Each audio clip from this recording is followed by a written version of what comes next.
जय हिंद साथियों, अफेंडो एकेडमी परिवार में आप सभी लोगों का स्वागत है। पिछली क्लास में हमने उत्तर प्रदेश के मृदा अपरदन और संरक्षण के विषय में कई सारे तथ्यों को जाना और आज के वीडियो में हम लोग उत्तर प्रदेश में मृदा अपरदन एवं संरक्षण से संबंधित विगत वर्षों के प्रश्नों के बारे में अध्ययन करेंगे कि कौन कौन से प्रश्न अब तक पूछे जा चुके हैं इस टॉपिक से और कुछ संभावित प्रश्नों के बारे में भी चर्चा करेंगे। तो आइए स्टार्ट करते हैं आज की क्लास। तो सबसे पहला जो प्रश्न है कि निम्नलिखित में से किसको मृदा अपरदन की संज्ञा दी जाती है। प्रश्न समझ गए आप कि मृदा अपरदन को और किस दूसरे नाम से जाना जाता है। इसमें चार विकल्प हैं: किसानों की मृत्यु, मृदा की मृत्यु, पौधों की मृत्यु, रेंगती हुई मृत्यु। तो साथियों, परीक्षा में आपके सामने मृत्यु की जगह मौत भी लिखा हो सकता है, तो इसमें परेशान होने की आवश्यकता नहीं है। तो अब आपको बताना है कि मृदा अपरदन को और किस नाम से जाना जाता है। तो अगर आप जानते हैं, उस वीडियो को आपने अगर देखा है ध्यान से, तो मैंने उत्तर क्या बताया था उसमें कि मृदा अपरदन को रेंगती हुई मौत या रेंगती हुई मृत्यु भी कहा जाता है। साथियों, अगर आप चैनल के नए मेहमान हैं तो प्लेलिस्ट पे जाइए और उस वीडियो को जरूर से जरूर देख लीजिए, तो ये सारे के सारे प्रश्न आसानी से आपको सामने हल हो जाएंगे। तो इसका पहले का तो हमको उत्तर मालूम चल गया कि डी हुआ। अब सवाल लेते हैं दूसरा। तो दूसरा प्रश्न है, निम्नलिखित में से किसको किसानों की मौत की संज्ञा दी जाती है। किसानों की मौत की संज्ञा यानी किसानों की मौत की संज्ञा किसे कहा जाता है। तो रील अपरदन को, पवन अपरदन को, परत अपरदन को या स्प्लैश अपरदन को। ये चार विकल्पों में से कौन सा सही है। तो कौन सा सही है साथियों? परत अपरदन। तो इसका उत्तर क्या होना चाहिए? सी। आइए तीसरा प्रश्न देखते हैं। अपवाहन, अपघर्षण तथा सन्निघर्षण किस अपरदन के प्रकार हैं। यानी किस अपरदन में ये तीनों क्रियाएं पाई जाती हैं: अपवाहन, अपघर्षण और सन्निघर्षण। विकल्प क्या है आपके सामने? जलीय अपरदन, पवन अपरदन, अवनालिका अपरदन या उपरोक्त में कोई नहीं। तो साथियों, वीडियो में हम लोग जान चुके हैं कि पवन अपरदन के जो प्रकार थे वो कौन कौन से थे: अपवाहन, अपघर्षण और सन्निघर्षण। तो तीसरे का उत्तर कौन सा सही होना चाहिए? बी, पवन अपरदन। तो तीन प्रश्न हमने आसानी से हल कर लिए। आइए आगे प्रश्नों को देखते हैं। तो चौथा प्रश्न है, उत्तर प्रदेश का सर्वाधिक क्षेत्र किस प्रकार के अपरदन से प्रभावित है। तो ये हमने पिछली क्लास में आपको बताया था कि उत्तर प्रदेश का सर्वाधिक क्षेत्र जलीय अपरदन से प्रभावित है। तो इसका उत्तर क्या होना चाहिए? ए। अगली बात करते हैं पांचवें प्रश्न की। उत्तर प्रदेश के पहाड़ी क्षेत्र में मृदा अपरदन को किस नाम से जाना जाता है। आपके सामने विकल्प हैं: रील अपरदन, शीट अपरदन, स्प्लैश अपरदन, गली अपरदन। तो साथियों, किस नाम से जानते हैं हम लोग? शीट अपरदन। तो इसका उत्तर क्या होना चाहिए? बी। आइए छठा प्रश्न देखते हैं। मृदा अपरदन से उत्तर प्रदेश का सर्वाधिक प्रभावित जिला है। आगरा, इटावा, सहारनपुर, सोनभद्र। तो साथियों, सबसे ज्यादा प्रभावित जिला कौन सा है? इटावा। तो उसका उत्तर क्या हो गया? बी। आइए अगले प्रश्नों को देखते हैं। सातवां प्रश्न है, उत्तर प्रदेश में सर्वाधिक अवनालिका अपरदन के लिए निम्नलिखित में से कौन सी नदियां जिम्मेदार हैं। गंगा तथा टोंस, गंगा तथा यमुना, यमुना तथा रामगंगा, यमुना तथा चंबल। तो साथियों, अवनालिका अपरदन के लिए, अवनालिका अपरदन को गली इरोजन भी कहा जाता है, तो इसके लिए जिम्मेदार नदी कौन है? यमुना तथा चंबल। और साथियों, अगर आपसे कहा जाए कि विशेष रूप से अवनालिका अपरदन का निर्माण करने वाली नदी भारत की कौन सी है, तो वो भी चंबल ही है। ठीक है साहब। तो इसका विकल्प कौन सा सही हो जाएगा? डी।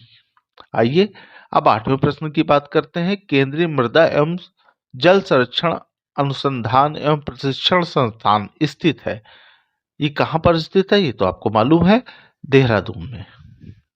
तो इसका उत्तर क्या हो गया साहब? ए सही हो गया। आगे बात करते हैं 9वें प्रश्न की। मृदा अपरदन में होने वाली घटनाओं का क्रम क्या है, यानी कौन सा क्रम सही है? तो सबसे पहले मैं आपको बता चुका हूं पिछली क्लास में कि सबसे पहले जब बारिश होती है तो जो बूंदे मिट्टी में पड़ती है उसको क्या बोलते हैं? स्प्लैश।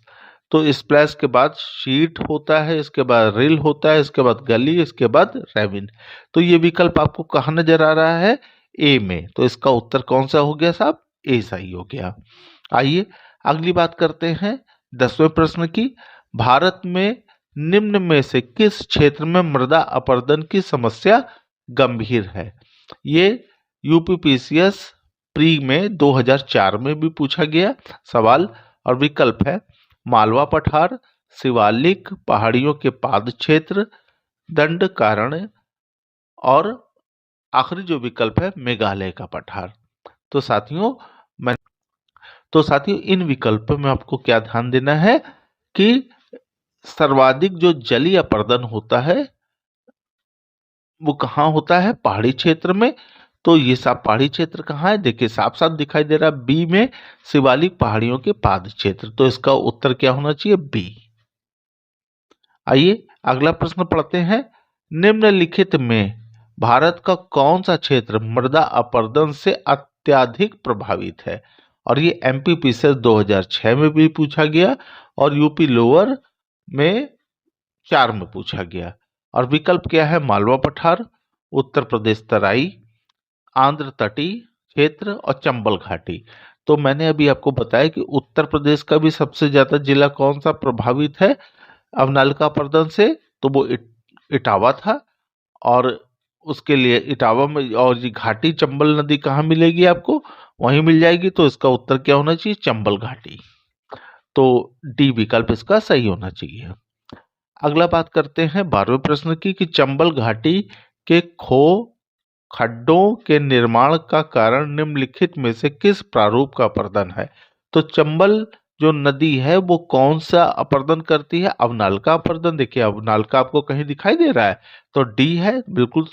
कुछ प्रश्न आपको पढ़ने ही नहीं है, विकल्प पढ़ने की जरूरत ही नहीं पड़ती है अगर आपको कॉन्सेप्ट क्लियर है तो। आइए अगले प्रश्नों को देखते हैं। कराकृष्य भूमि में किसके पौधे उगाने से भूमि का अपरदन अधिकतम तीव्रता से होता है? तो साथियों अभी तक तो ये कहा जाता था कि पेड़ों की कटाई से मृदा अपरदन ज्यादा होता है, लेकिन देखिए सवाल बिल्कुल घुमा दिया है। सवाल ये पूछा जा रहा है कि किन पौधों के उगाने से भूमि का अपरदन सर्वाधिक तीव्रता से होता है? कौन सा? सोरधम। सोरधम का मतलब होता है साहब ज्वार। आलू, गेहूं और क्लोवर, ये एक प्रकार की घास होती है क्लोवर।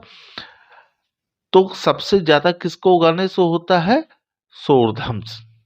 सोरधम को उगाने से सर्वाधिक तीव्रता के साथ मृदा अपरदन होता है। और अगर आप उसी की जगह अपोजिट में क्लोवर लगा दें तो मृदा अपरदन कम हो जाता है। तो इसका उत्तर क्या होना चाहिए साहब? ए उत्तर सही होना चाहिए।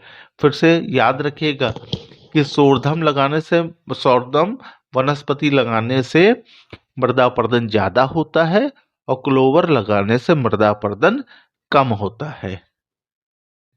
और ये प्रश्न आईएएस प्री 1994 में पूछा गया। और ये रिपोर्ट किसने दी है? विश्व वन्य जीव कोष ने ये बताया है कि इन पौधों की खास बात। आइए 14वें प्रश्न को देखते हैं। कौन सा तरीका मिट्टी की उर्वरता प्राप्त करने का नहीं है?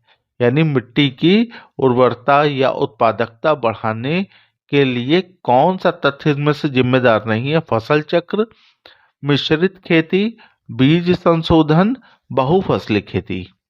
तो हमारे यहाँ किसान करते क्या है? आपने देखा होगा कि फसल चक्र अपनाते हैं, मिश्रित खेती भी करते हैं, बहुफसली भी खेती करते हैं।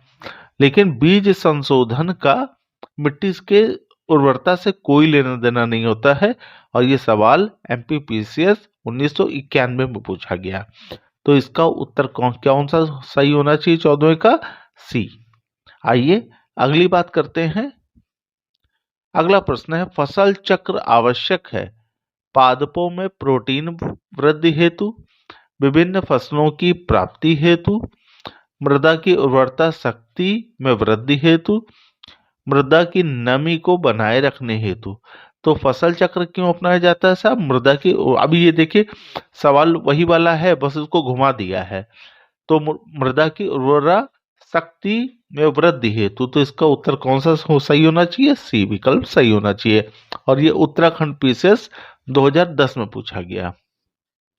अगली बात करते हैं 16वें प्रश्न की। मृदा संरक्षण के संदर्भ में निम्नलिखित प्रचलित पद्धतियों पर विचार कीजिए। और ये सवाल है आईएएस 2010 का। करा सस्यावर्तन यानी फसलों का हेरफेर, बालू की बाढ़, वेदिका निर्माण और वायु रोध। ये मृदा संरक्षण में कौन सा तथ्य कह रहा है सही होना चाहिए? विकल्प है केवल 1 2 3 सही है, केवल 2 4 सही है, केवल 1 3 4 सही है, और डी विकल्प है 1 2 3 4 यानी सभी विकल्प सही हैं। तो सस्यावर्धन मृदा संरक्षण को देता है साहब। बालू की बाढ़, ऐसा कोई भी मैंने तथ्य नहीं बताया था, इसका मतलब ये बालू की बाढ़ से कोई लेना देना नहीं है। वेदिका निर्माण, ये भी बिल्कुल बात सही है। वायु रोध, ये भी बिल्कुल बात ठीक है। यानी 1 3 और 4 ये तीनों मृदा संरक्षण की विधियों में अपनाए जाते हैं। तो इसका मतलब हमारा उत्तर कौन सा सही होना चाहिए? 1 3 4, ये कहां दिखाई दे रहा है? सी में। आइए अगला प्रश्न देखते हैं। भारत में मृदा अपक्षय समस्या निम्नलिखित में से किससे या किनसे संबंधित है? मृदा अपक्षय समस्या, वेदिका कृषि, वनो उन्मूलन, उष्णकटिबंधीय जलवायु, और विकल्प आपके सामने कह रहा है केवल 1 2, केवल 2, केवल 1 3, और डी में दिया है 1 2 3 यानी तीनों सही बता रहा है। तो साहब इसका उत्तर क्या होना चाहिए? मृदा अपक्षय की समस्या किसकी वजह से होती है? वनों की कटाई से। वनों की कटाई को क्या बोलते हैं? वनोन्मूलन। इसका मतलब है केवल दो सही होना चाहिए, और केवल 2 कहाँ है? बी में। इसका मतलब इसका उत्तर क्या होना चाहिए? बी। देखिए कॉन्सेप्ट अगर आपने अच्छे से कर लिया है तो ये मत देखिए कि सवाल आईएएस में पूछा गया कि पीसीएस में पूछा गया है। अरे भाई कॉन्सेप्ट क्लियर है तो कहीं भी पूछा जाए, क्या लेना देना। तो इसका मतलब हुआ ये, इसका तो बी निकाल लिया। और ये देखिए पूछा कब गया है? आईएएस 2014 में पूछा गया है। ये परीक्षा का स्तर देख के मत घबराइए, बस अपना स्तर देख के घबराइए कि आप ठीक ढंग से पढ़ाई नहीं कर रहे थे इसलिए नहीं निकल पा रहा है आपका एग्जाम। आगे 18वां प्रश्न देखते हैं। भारतीय कृषि एवं अनुसंधान परिषद के अनुसार भारत का कितना प्रतिशत क्षेत्रफल प्रभावित है मृदा अपरदन से? है तो मृदा अपरदन से कितना प्रतिशत क्षेत्र प्रभावित है साथियों? 60%। और इसका उत्तर क्या होना चाहिए? डी। आइए अगला प्रश्न देखते हैं। अगला प्रश्न है मिट्टी बचाओ आंदोलन की शुरुआत किस स्थान से हुई? तो साहब मिट्टी बचाओ आंदोलन की शुरुआत एमपी के होशंगाबाद जिले से हुई थी। तो इसका उत्तर क्या हो गया? ए सही हो गया। और क्यों हुई थी? एक तवा बांध था, वहां पे तवा बांध की वजह से मिट्टी दलदली होती जा रही थी और किसानों ने मुआवजे की मांग करी थी। यही मिट्टी बचाओ आंदोलन था। आइए अगला प्रश्न देख लेते हैं। मिट्टी बचाओ आंदोलन की शुरुआत किसके द्वारा की गई? बाबा आमटे, सदगुरु जग्गी वासुदेव, सुंदरलाल बहुगुणा, वीके सकलानी। तो साहब ये शुरुआत किसने करी है? किसकी अगुवाई में ये आंदोलन चलाया गया था? तो उनका नाम है सदगुरु जग्गी वासुदेव, और इसका मतलब बी विकल्प इसका सही हो गया। अब एक सवाल हम आपसे पूछना चाहते हैं, उसका कमेंट जरूर करिए अगर आप तैयारी कर रहे हैं, कि जग्गू वासुदेव यानी सदगुरु जग्गू वासुदेव के द्वारा कौन सा फाउंडेशन चलाया जाता है। एक एनजीओ चलाया जाता है, उस एनजीओ का आपको नाम बताना है। चलिए अगला 21वां प्रश्न देख लेते हैं कि मृदा स्वास्थ्य कार्ड का नारा क्या है। स्वस्थ धरा खेत हरा, मृदा स्वस्थ किसान मस्त, मिट्टी बचाओ नोट कमाओ, उपरोक्त में से कोई नहीं। तो साथियों याद रखिए, मृदा स्वास्थ्य कार्ड किसकी योजना है? केंद्र सरकार की, और माननीय मोदी जी के निर्देशन में ये योजना चलाई गई। कहाँ चलाई गई थी? सबसे पहले ये लागू कहाँ करी गई थी? ये लागू करी गई थी राजस्थान में, और इसमें जो 75% जो लागत लगाई गई इस योजना में वो केंद्र सरकार के द्वारा लगाई गई, और राज्य सरकार के द्वारा कितनी लगाई गई? 25%। और इसका नारा क्या था? स्वस्थ धरा खेत हरा। तो इसका मतलब इसका विकल्प कौन सा सही हो गया? किसमें का? ए। आइए अगला प्रश्न देखते हैं। क्रम मृदा निच्छालन बड़ी समस्या है। सब पहले मृदा निच्छालन समझ लीजिए। जो उष्ण कटिबंधीय क्षेत्र होते हैं यहाँ वर्ष भर वर्षा होती है, और ये इसी वजह से वहां के वनों की मिट्टी प्रभावित हो जाती है। तो देखिए विकल्प ऐसा कहीं दिखाई दे रहा है? ए में दिया है उष्ण कटिबंधीय वर्षा वन प्रदेश, तो यहीं से मिल गया हमको, और ये बिहार पीसीएस 1994 में पूछा गया सवाल है। तो यहाँ पे उत्तर कौन सा हो गया? ए। अब कह रहा है केचुए मिट्टी की उत्पादकता को बढ़ाते हैं, उनको अन्य किस नाम से जाना जाता है? ये सवाल है। करा किसानों का मित्र, ये तो जानते ही जानते हैं। पारिस्थितिकी तंत्र का इंजीनियर, केवल ए सही, ए और बी दोनों सही।